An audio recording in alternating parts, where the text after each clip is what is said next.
네, 사랑하는 두란노 성령교실 시청자 여러분, 주님의 이름으로 문안드립니다. 지난 한 주간도 편안히 잘 지내셨죠? 저는 서울 송파의 잠실 석촌호수 앞에 있는 강남중앙교회를 섬기는 장찬영 목사입니다. 오늘도 우리 에베소서 말씀 11번째 말씀을 6장의 말씀을 통해서 전반절 말씀을 통해서 오늘 또 함께 말씀을 나누겠습니다. 오늘 말씀은 구속의 은혜에서 우리는 관계의 영성으로까지 가는 그 말씀을 나누겠습니다. 여러분 기억하시나요? 지난주 말씀은 바로 남편과 아내의 관계에 대한 말씀으로 말씀을 나눴습니다. 이 말씀은 이제 부부 사이가 아니라 바로 부모와 자녀 사이로, 그리고 종과 상전의 관계까지 나가는 영성은 바로 관계까지 나간다. 그래서 이것을 가르쳐서 관계 영성이라는 말씀을 드렸습니다. 한 분을 좀 소개해드리고 싶은데요. 마틴 부버라고 하는 독일 신학자인데, 이분은 그리스도와 문화라고 하는 관계 영성에 대한 얘기를 하였습니다. 그래서 우리가 이 세상에 살아가는 그리스도인, 그리고 이 세상의 문화 속에서 우리가 어떻게 세상을 변화시키고 이 땅에서 살아갈 것인가, 그는 세 가지의 단계를 얘기했는데요. 첫 번째는 그리스도의 문화라는 것입니다. 그래서 영어로는 문화에 속한 그리스도, belong to culture, 바로 문화의 세상에 속한 그리스도. 바로 이것은 세상 속에 살지만 세상 속에서 그냥 살아가는 거예요. 우리는 당연히 세상 속에서, 그야말로 세상 속에서 살아가는 세상에 속한 그리스도인이 첫 번째, 그리스도의 문화. 그리고 두 번째는 바로 문화에 대항하는 그리스도인. 바로 이 부분은 against라는 단어를 쓰고 있습니다. 우리는 세상 속에 살지만 세상과 타협하지 아니하고 세상과 대항한다. 그래서 나중에는 교회가 힘이 강해지고 힘으로써 세상과 같이 대등하게 세상에 대해서 할 말을 하고 세상에 대해서 대항하는, 우리는 세상과 결코 타협할 수 없다라고 하는 두 번째 단계입니다. 그래서 세 번째 단계가 뭐냐면 문화 위의 그리스도입니다. 이 문화 위라는 것은 말 그 자체로 문화 속에 살지만 문화에 길들여 살지 아니하고 문화를 선도하는, 영어로는 transform이라는 단어를 썼습니다. 이것을 가리켜서 변혁적인 그리스도인, 문화 속에 살지만 변혁적인 그리스도인. 자, 첫 번째는 문화의 그리스도, 그리고 문화에 대항하는, 문화에 대립하는 그리스도, 그리고 문화 위의 그리스도. 그래서 이 단계별로 교회가 마침내 가야 할 길, 그리스도인이 가야 할 길이 바로 관계 영성인 것을 얘기하고 있습니다. 당연히 사람과의 관계에서도 세 가지 단계가 일어나는데, 첫 번째는 I and it의 관계입니다. it라는 건 그것이죠. 세상을 향해서, 상대방을 향해서 그것이라고 비인칭으로 쓰는 것입니다. 3인칭적으로 그것이라고 쓰는 게 I and it의 관계. 두 번째는 나와 너, I and you의 관계입니다. 나와 당신, 내가 알고 있는 당신. 이것은 기본적인 구조 속에서 you라고 하는 관계가 있지만 그리스도는 여기서 멈추지 않고 I and thou, 나와 그분, 바로 당신이란 말을 하나님의 자녀로, 하나님의 피조물로 여기는 그분과의 관계까지 가는 바로 인격적인 관계를 가리킬 때 I and thou의 관계를 가리키고 있습니다. 바로 이 부분이라면 우리는 오늘 이러한 신학자의 말을 한번 생각하면서 오늘 말씀으로 한번 들어가 봤으면 좋겠습니다. 오늘은 바로 자녀와 부모의 관계입니다. 자, 6장 1절은 이렇게 시작합니다. 자녀들아, 주 안에서 너희 부모에게 순종하라. 이것이 옳으니라. 이로써 내가 잘되고 땅에서 장수하리라. 자, 여기서 말씀이 자녀는 부모에게 순종하라. 즉 부모에게 순종하는 것, 그 효가 하나님의 명령임을 말씀하고 있습니다. 실제로 10계명 중에 가장 인간을 향한 1계명부터 4계명까지는 하나님과의 관계이지만 5계명부터 10계명까지 10번째까지는 인간과의 관계 속에 있는데, 그 중에 첫 번째가 무엇이냐면 내 부모를 공경하라. 바로 5번째 계명입니다. 이 계명이란 말이 이 히브리 말로 엔톨레라고 하는 말인데, 이 계명 명령이란 뜻이죠. 이것이 하나님의 명령이다. 그것이 하나님의 우리에게 당부다, 말씀이다라는 것입니다. 자, 그런데 많은 사람들이 주 안에서 너희 부모를 순종하라 라는 말씀을 가끔 오해합니다. 이것을 어떤 사람은 주님의 뜻에 맞는 범위 안에서, 부모가 주님의 뜻 안에 들어오지 않으면 나는 순종할 이유가 없지 않느냐, 혹은 주님을 믿는 부모이어야지만이 순종하는 것이 옳지 않냐라는 것으로 주 안에서를 해석하는 경우가 있습니다. 그러나 이 말씀은 그렇지 않습니다. 여기에는 어떠한 조건도 없습니다. 부모님이 병들었든 간에, 부모님이 혹시 주님을 알지 못하든 간에, 이것이 율법이요, 이것이 명령의 엔톨레라는 것입니다. 여기에 어떤 조건도 없음을 보게 되는 것입니다. 주님이 주신 너의 부모를 너는 마땅히 순종해야 한다라고 말씀하고 있습니다. 그래서 가장 잘 번역된 공동 번역에는요, 이렇게 나와 있어요.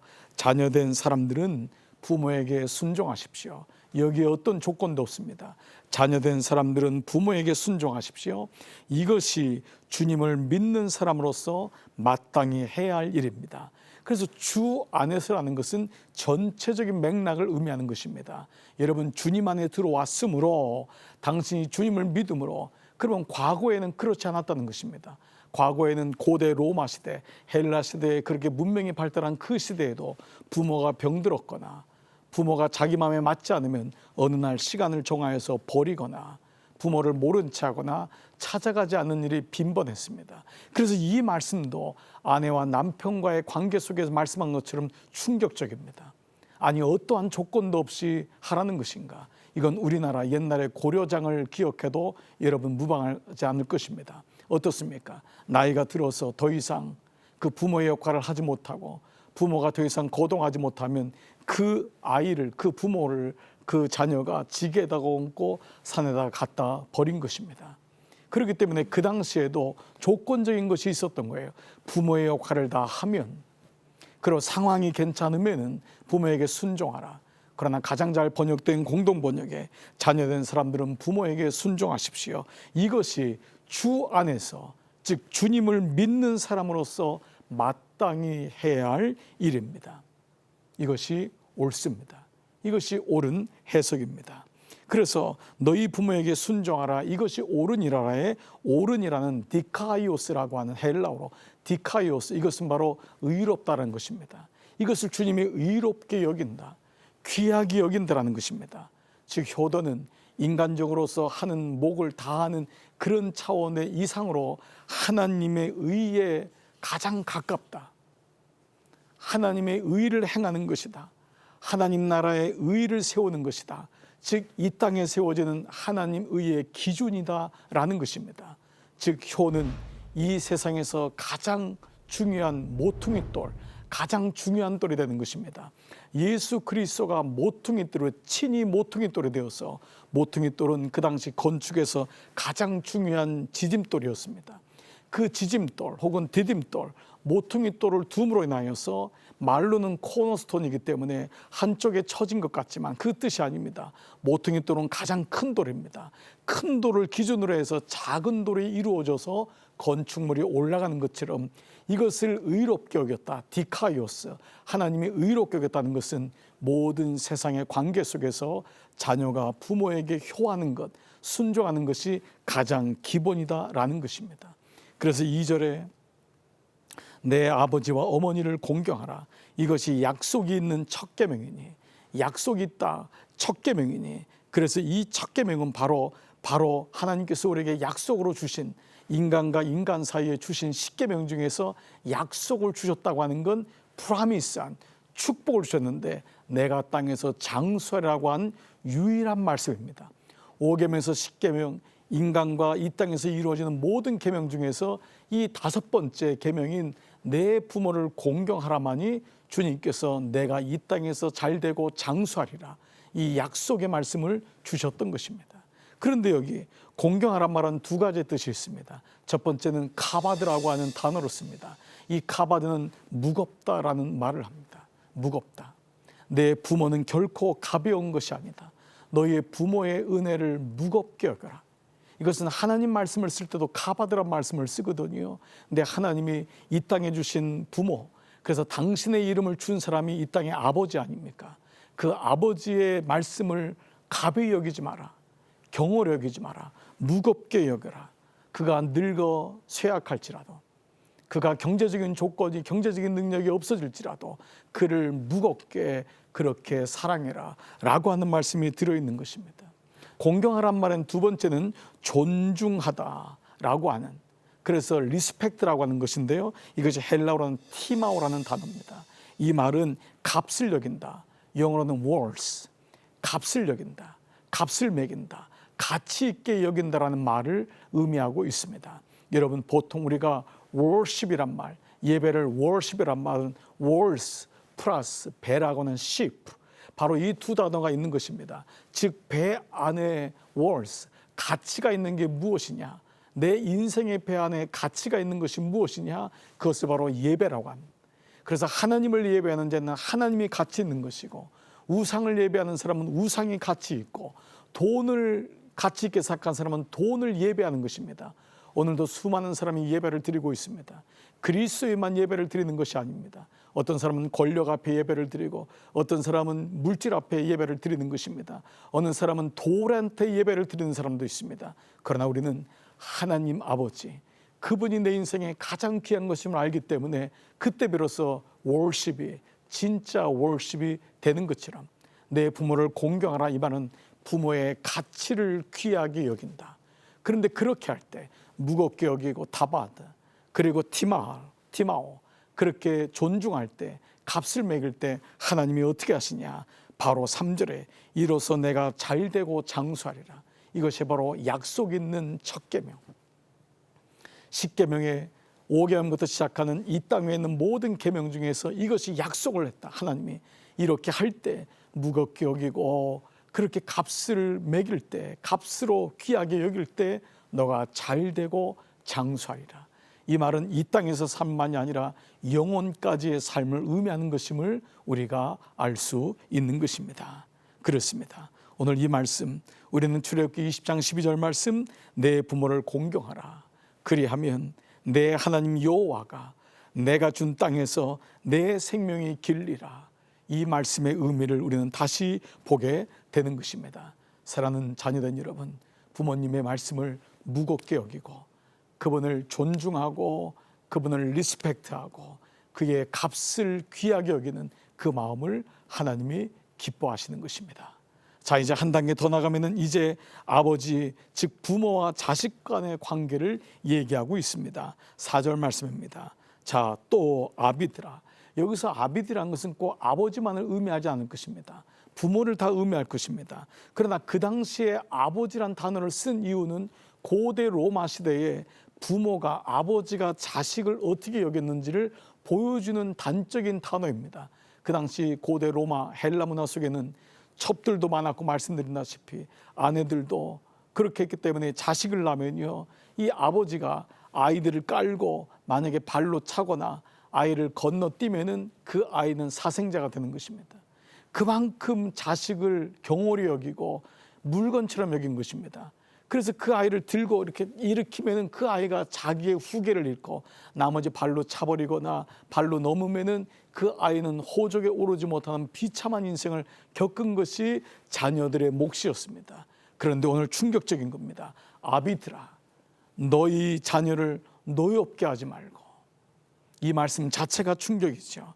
자, 여기 노엽게 하지 말라. 이 말씀의 헬라어는 파라오르기조라는 것인데, 파라란 말은 파라클레토스, 성령에 대해서 파라는 비사이드, 옆에서, 바로 주변에서, 그의 옆에서, 그의 가까이서란 말입니다. 그 오르기조란 말이 뭐냐면 격동케 하다. 자녀들하고는 노엽게 하지 말란 말은 그를 격동시키지 마라. 왜냐하면 그가 인격체이기 때문에. 그가 너가 발로 차는 존재가 아니에요. 발로 넘는 존재가 아니라 그가 하나님의 형상을 가진 귀한 존재이기 때문에 그 아이를 자녀 됐을 때, 어릴 때부터 그에게 상처를 주지 말고 그를 인격적으로 대하라는 것입니다. 오늘도 저희 교회도 여름 성경학교를 준비하면서요, 우리 여름성경학교의 부모님들에게 얘기를 한 말씀 하라고 해가지고 부모들과 함께 인사를 나눌 때 이런 얘기를 했습니다. 사랑하는 부모님 여러분, 아이가 2살일지라도 인지 능력이 있기 때문에 부모가 믿음으로 살고 자기를 믿음으로 대접해주고 양육해주면 아이는 알고 있다는 것입니다. 아이를 무례하지 말고 무시하지 말고 쉽게 생각하지 마십시오. 그 아이의 밭에 하나님 마음을 주십시오. 격동시키면 안 됩니다. 우리는 부모이기 때문에 아이에게 쉽게 말하면 안 됩니다. 아이의 상처는 누구한테 가장 많이 받느냐? 가장 가까운 부모인 것입니다. 그래서 격동하단 말은 상처를 주지 말아라. 그 마음을 상하게 하지 말아라. 그리고 그 마음을 인격적으로 주님의 마음으로 대해줘라 라고 하는 것을 말씀하고 있습니다. 그러면 노엽게 하지 말고 어떻게 할 것이냐? 오직 주의 교훈과 훈계로 양육하라. 주의 교훈과 훈계, 이 말씀이 무엇이죠? 바로 말씀으로, 주님의 마음으로 그를 양육하는 것입니다. 물론 쉽지는 않을 것입니다. 그러나 우리가 주 안에 있기 때문에, 이제는 주님의 은혜로 거듭났기 때문에, 옛날에는 격동케도 하고 옛날에는 세상의 가치로 아이를 키웠지만 이제 주 안에 있는 너희는 이제는 다르게 교육하는데, 바로 예수님 마음으로, 예수님이 어린아이를 내게 가까이 오라고 한 것처럼, 그 어린 소자 하나를 귀하게 여긴 것처럼 그 어린 생명을 믿음으로, 주님의 마음으로, 그리고 주의 말씀으로 잘 양육하라는 것입니다. 그래서 그리스도 안에 있는 우리에게는 양육의 교과서가 세상의 국어, 산수, 수학, 물리, 화학이 아니라 바로 성경인 것입니다. 디모데 후서 3장 16절 말씀, 여러분 잘 아시죠? 모든 성경은 하나님의 감동으로 된 것으로 교훈과 책망과 바르게 함과 오직 교훈과 훈계로 양육하라. 그 말씀이 여기 나와 있는 거예요. 교훈과 책망과 바르게 함과 의로 교육하게 유익하니 이는 하나님의 사람으로 온전케 되며, 우리에게 주신 자녀를 나의 자녀로 삼는 것이 아니라 하나님의 사람으로 만드는 것입니다. 하나님이 나에게 잠시 동안 일이 위임하시고 위탁을 한 것입니다. 그래서 그 하나님이 진짜 아버지신데 내가 중간에 위임받은 그 아버지로 이 아이를 하나님의 사람으로 온전케 하며 모든 선한 일을 행할 능력을 갖추게 하려 함이라. 바로 이 말씀입니다. 사랑하는 여러분, 부모된 우리가 자녀를 양육할 때마다 꼭 기억하십시오. 격동케 하면 안 됩니다. 마음을 상하게 하지 마시고 그때마다 아버지의 마음과 인내함을 가지고 대화하시고 기도하시면서 그 아이에게 예수님의 마음을 꼭 전해 주십시오. 그때 그 아이가 모르는 것 같지만, 그리고 나중에라도 부모의 마음을 이해하게 되고, 그 훗날 이 아이도 결혼하여 자녀를 낳았을 때 나에게 주었던 아버지의 마음, 어머니의 마음을 가지고 이 아이를 기르게 될 것입니다. 이제는 부모와 자녀, 그리고 부모와 이 자녀와 부모와 자녀의 관계가 바로 이 말씀으로 인했던 것입니다. 여러분에게 이 은혜가 있기를 축복합니다. 자, 그러면 세 번째, 오늘 마지막 말씀은 바로 주인과 종의 관계입니다. 가정에서 나와서 이제는 한 걸음 더 나가서 세상에 나가면 모든 세상의 구조는 사실 주인과 종의 구조입니다. 가진 자와 없는 자, 이자를 내는 자와 이자를 받는 자, 그렇지 않습니까? 이거 이사야에 나온 말씀인데 바로 이러한 상하의 구조 속에 있는 것이 이 세상의 구조이지만, 여기서 어떻게 할 것이냐? 돈을 좀 가진 자, 권력이 좀 있는 자, 직장에서 높은 자, 그러나 어떤 사람은 낮은 자, 섬기는 자. 자, 그 가운데 5절, 종들아, 먼저 종들아, 밑에 있는 사람들은 두려워하고 떨며 성실한 마음으로 육체의 상전에게 순종하라. 이것도 충격 아닙니까? 많은 사람들은 억지로 합니다. 그러나 순종하는데 그리스도께 하듯하라. 너가 그 주님을 섬기듯이 너에게 주어진 그 상전들을 두려워하면서 떨면서, 그러나 상전에게 두려워하고 떠는 것이 아니라 그리스도께 가진 경외하는 마음으로 너희 상전을 그렇게 섬기라는 것입니다. 그 사람을 두려워하는 것이 아니라 그 사람도 주님께 속한 자임을 기억하고 너가 주님께 하듯이 그 사람에게 순복하는 마음을 가져라라는 것입니다. 사실 여러분, 이 말씀은 놀라운 말씀이고 이 말씀이 바로 로마를 무너뜨린 방법이었습니다. 사랑하는 여러분, 로마가 무너진 건 외부의 침입이 아니었습니다. 우리가 역사적으로 보면 그것은 드러난 일이었습니다. 내부적인 안에서는 바로 위계 질서가 무너졌는데 그것이 바로 그리스도인이 보여준 위계의 질서였습니다. 상전들이 종을 보니까, 그리스도의 종들을 보니까 어떻게 이렇게 한결같이 순복하고 복종하는지 이유를 몰랐습니다. 이유는 바로 그 안에 있는 예수 그리스도의 마음 때문이었습니다.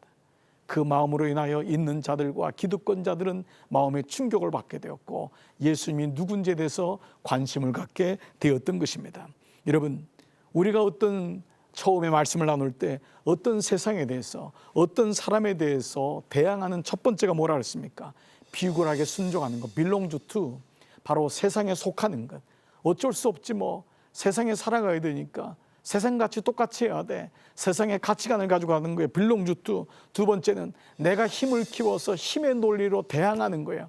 내가 언제까지 갈 거야? 아니야, 나는 따라가지 않을 거야. against, 끝까지 대항하는 것입니다. 그러나 세 번째 무엇입니까? 그리스도의 법을 이루는 것입니다. 고난을 받는 것 같고 여전히 약한 위치에 있는 것 같지만 그때 그리스도의 법이 성취되는 트랜스폼, 이것이 세상을 변화시킨 것입니다. 저의 요즘의 기도의 제목은 교회가, 기독교인이, 목사들이 너무 힘이 세졌다는 것입니다.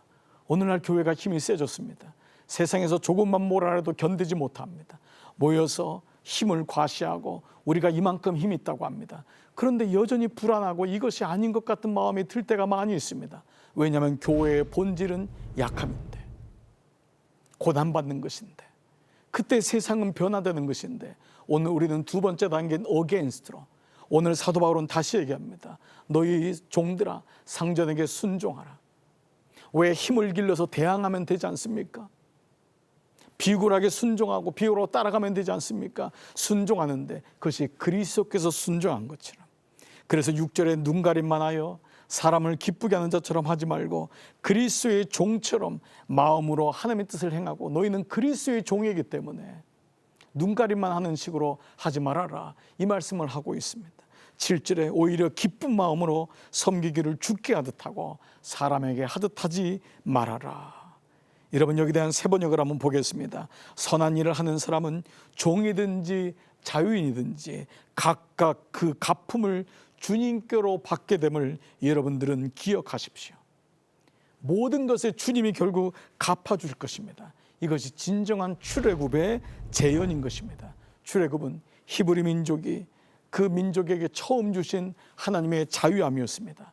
이 사건을 통해서 하나님은 모든 사람들이 자유하게 되기를 원하신 것입니다. 그러나 세상의 구조는 종과 노예, 노예와 자유인, 있는 자와 없는 자, 끊임없이 상전과 주인으로 나눠지고 있지만 그 가운데서, 이 땅의 구조 속에서 우리는 그리스도의 마음을 가지고 섬기고, 상전된 자도 그리스도의 마음을 가지고 이와 같이 위협을 그치고, 9절에 너희의 상전이 하늘에 있음을 깨닫고 너희가 상전이 아님을 깨닫고, 그래서 그 사람을 그렇게 하나님 마음으로 대접하라. 이 말씀이 바로 에베소에 있는 말씀인 것입니다. 아레츠, 땅, 아담, 흙, 이 세상의 구조는 상하의 구조이지만 둘째 아담인 예수 그리스도가 이 땅에 오심으로 모든 구조 속에서 하나님을 두려워하고 하나님 안에서의 진정한 자유가 이 땅의 권력과 구조와 동으로 인해서 나눠 있는 그 구조가 아닌 트랜스폼, 변혁되는 하나님의 그 은혜, 주님 안에 우리가 모두가 주님의 은혜로 평등하게 되었음을 있는 자도 가진 자도 기득권자도 그 마음을 깨닫고, 없는 자, 섬기는 자리에 들지라도 그것을 해서 비굴하지 아니하고 하나님을 보면서 자기의 삶을 살라고 하는 메시지가 오늘 에베소 6장에 나와 있는 전반절의 세상 속에 있는 관계의 영성인 것입니다.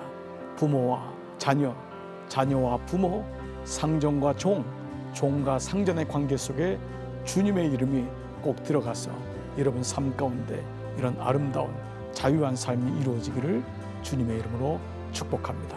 다음 주에 뵙도록 하겠습니다.